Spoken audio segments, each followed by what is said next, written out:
You know, I really love trail mix. Well, more accurately, I like peanuts and M&Ms.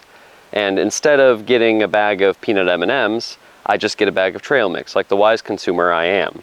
And what invariably ends up happening is I strategically pick through the peanuts and M&Ms, and I'm left with a bag of unwanted raisins. Forests are a lot like trail mix. There's a whole mix of different species and values, some of which are definitely better than others.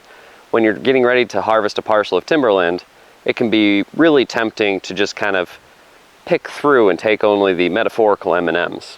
We call that high grading.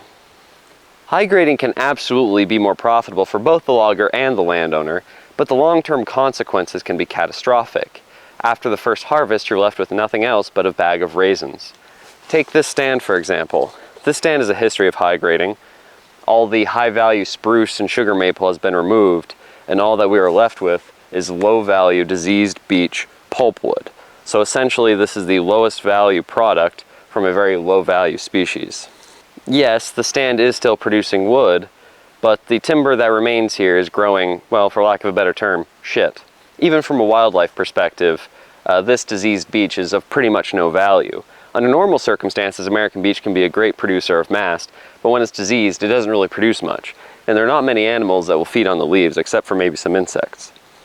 When the landowner comes back in the future to harvest again, they're going to have problems.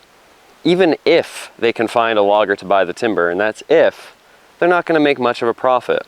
Moreover, if they ever want to restore this property to a timberland parcel that is productive and grows valuable species, they're going to have to put in some substantial investment.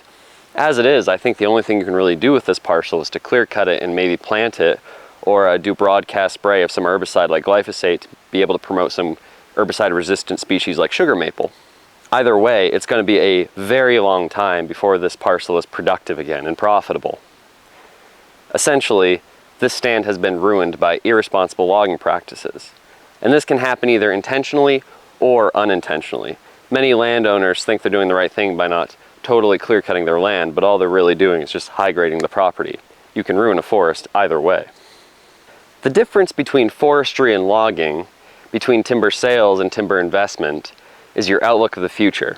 When you harvest a property, you should have the next harvest in mind, and the goal should be to keep values either constant or rising over time.